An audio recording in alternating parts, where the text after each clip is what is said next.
Bonjour tout le monde, j'espère que vous allez bien, moi ça va super. On se retrouve aujourd'hui dans cette nouvelle vidéo et on va parler d'objectifs photo comme vous l'avez vu dans le titre.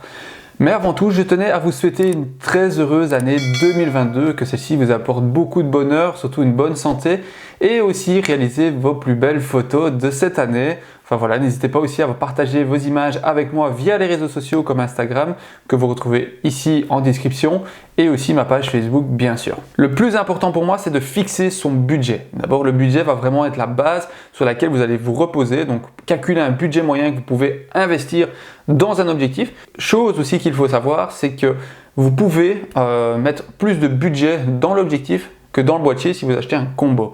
Pourquoi? Parce qu'un objectif, vous allez le tenir beaucoup plus longtemps par rapport par exemple à un boîtier en lui-même.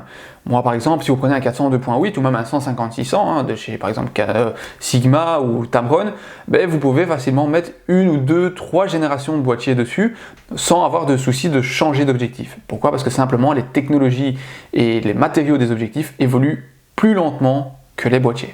Comme vous le savez, nous en animalier, la chose qui est quand même assez importante aussi au niveau des objectifs comme le boîtier, mais là on parle d'objectifs, c'est de bien vérifier la construction et l'étanchéité des objectifs. Pourquoi? Parce que nos objectifs sont généralement utilisés dans des conditions humides, de chaleur, de sable, de froid aussi. Donc voilà, l'objectif est un peu malmené, c'est souvent lui qui prend en première chose la pluie par rapport au boîtier, on va le protéger plus.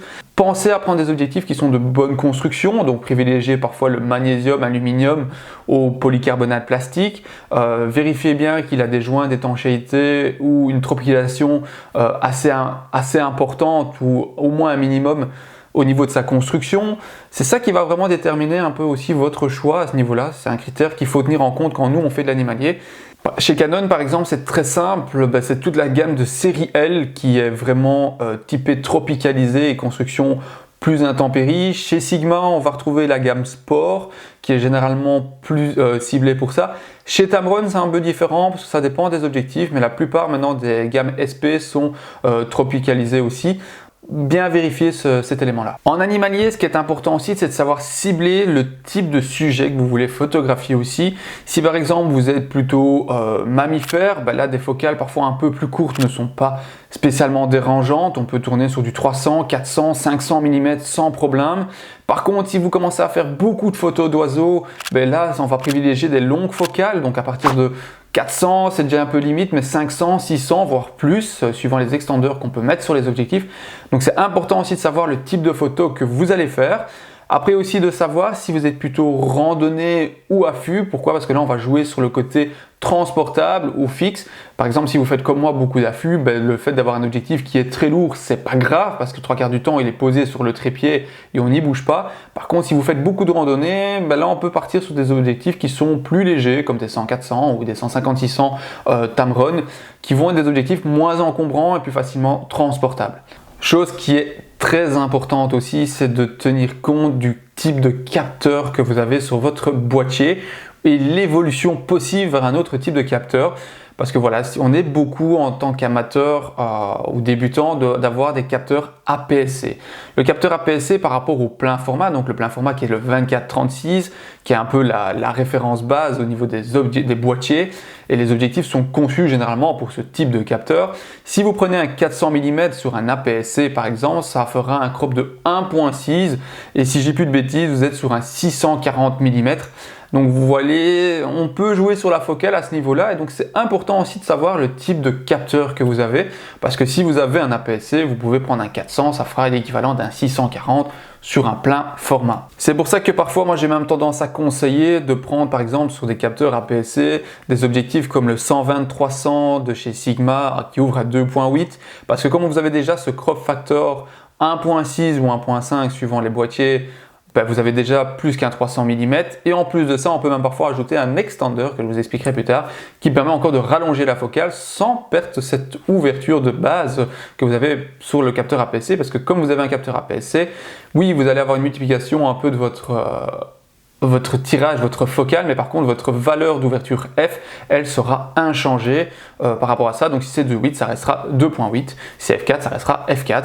Donc là, il n'y a pas de crainte à avoir, mais c'est important de savoir un peu le type de capteur que vous avez, parce que si vous avez un plein format, ben là autant partir déjà sur des focales qui font plus de 400 mm et plus pour assurer une certaine polyvalence et assurer aussi un certain zoom sur vos images. Ce qui rejoint aussi le type de photographie, c'est surtout le lieu où vous allez photographier et le moment, ce qui va déterminer aussi un peu le choix de votre objectif. C'est surtout que si vous photographiez par exemple en forêt, généralement à l'année, vous avez passé beaucoup de temps en forêt, les conditions lumineuses sont généralement plus faibles que si vous photographiez en plaine ou en bord de mer, où là vous allez avoir beaucoup plus de lumière. Après, bon, que vous photographiez au lever ou au coucher du soleil, ça peut un peu jouer, mais là on va généralement travailler sur des ambiances lumineuses, donc c'est un peu différent. Mais par contre, le fait de photographier en forêt va vous apporter moins de lumière, et donc du coup on va chercher des objectifs généralement qui sont plus lumineux, où la valeur f est généralement située entre f4, f2.8. Bon, c'est rare qu'on a plus de f2.8, f2 peut-être pour les 200 mm f2, mais voilà, généralement c'est entre f4 et f2.8 qu'on va chercher comme type d'objectif. Ça aussi c'est important de savoir, parce qu'effectivement si vous photographiez en bord de mer, ben là l'ouverture n'a pas vraiment d'importance, hormis peut-être jouer sur le bokeh général, sur la profondeur de champ. Ben là on peut jouer avec la focale sur le flou et la distance que vous allez avoir de votre sujet. Comme vous le savez, dans les téléobjectifs, on va retrouver les focales fixes et les télézooms, donc les zooms en général. Les focales fixes, ça va être tout ce qui est 300, 400, 500, 600 mm. Comme vous le savez, il y a juste une valeur millimétrée. Donc c'est par exemple comme mon 400 2.8, c'est 400 mm à ouverture maximale de 2.8. Ça va jouer aussi sur l'ouverture, dans ces cas-là sur les fixes, parce que les fixes vont avoir une ouverture constante, parce qu'il faut qu'on a une focale constante. Maintenant, la seule différence que si on veut zoomer ou dézoomer, soit on met des multiplicateurs, soit on avance ou on recule nous-mêmes de nos sujets.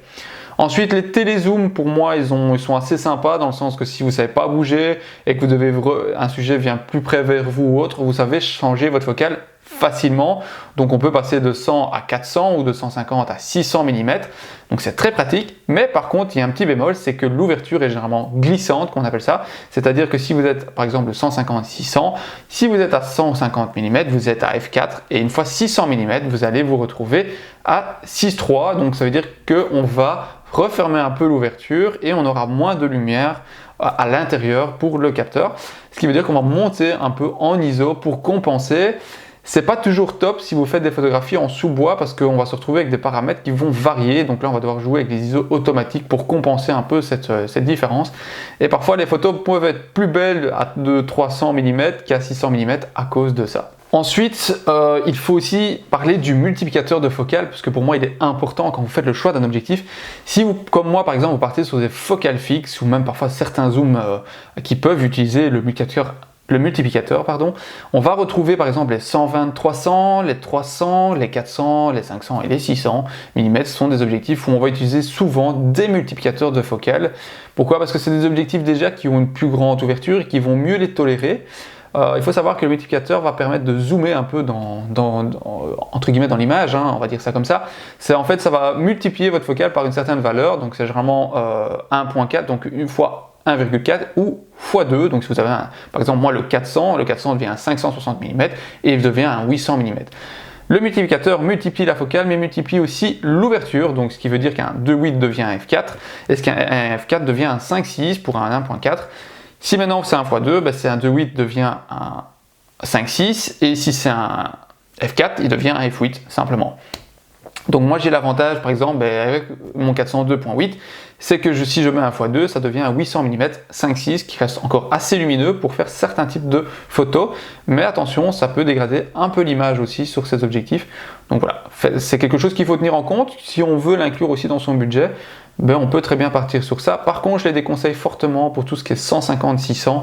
Pourquoi? Parce que là, vous allez avoir vraiment très peu de lumière et vous allez dégrader énormément l'image. Pour vraiment très peu, autant cropper un peu dans l'image, vous allez compenser par rapport à ça. Ensuite, ce qui est important, et ce que je l'ai répété dans tout le long de la vidéo, c'est l'ouverture, le choix de l'ouverture, donc la valeur F, puis le chiffre est faible, donc F4, F2.8 par exemple chez nous en animalier.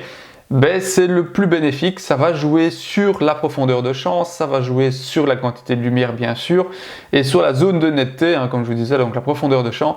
Si vous voulez isoler vos sujets, ben, privilégiez des ouvertures beaucoup plus grandes qui vont réduire vraiment cette profondeur de champ et va permettre vraiment d'isoler un peu votre sujet de l'arrière-plan ou de l'avant-plan. Donc voilà, c'est un plus et c'est quelque chose qui est vraiment important, nous en animalier, c'est cette ouverture, parce que si vous photographiez dans des conditions de faible lumière, ben, vous allez pouvoir compenser grâce à la grande ouverture et éviter de vous affoler dans les ISO du boîtier. S'il y a un conseil que je peux vous donner personnellement au niveau de l'objectif, c'est de faire le bon choix par rapport aux besoins que vous avez initialement. Réfléchissez bien à la focale que vous avez besoin, au type d'objectif que vous avez besoin, à l'utilisation que vous allez en avoir et sur quel sujet. C'est ça qui va vraiment déterminer et vous permettre de peut-être investir un peu plus dans l'objectif et de pouvoir le tenir beaucoup plus longtemps. J'ai moi-même fait ces erreurs.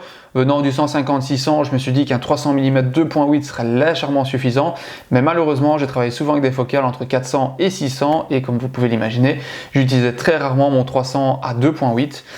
Ce qui est un peu dommage quand on investit dans ce genre d'objectif, donc c'est pour ça que maintenant avec le 400, ben, je m'en sors mieux, je suis souvent à 400 ou à 600 mm maximum, donc j'utilise pleinement le 2.8 ou le f4. Voilà, c'est sur ça que cette vidéo se termine, j'espère qu'elle vous aura plu, j'espère que vous aurez apprécié et que je vous aurai apporté beaucoup de petits conseils bien sympathiques.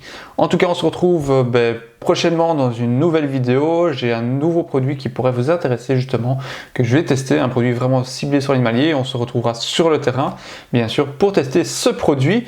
En tout cas, je vous souhaite une agréable journée et un bon dimanche et je vous dis à la prochaine. Ciao!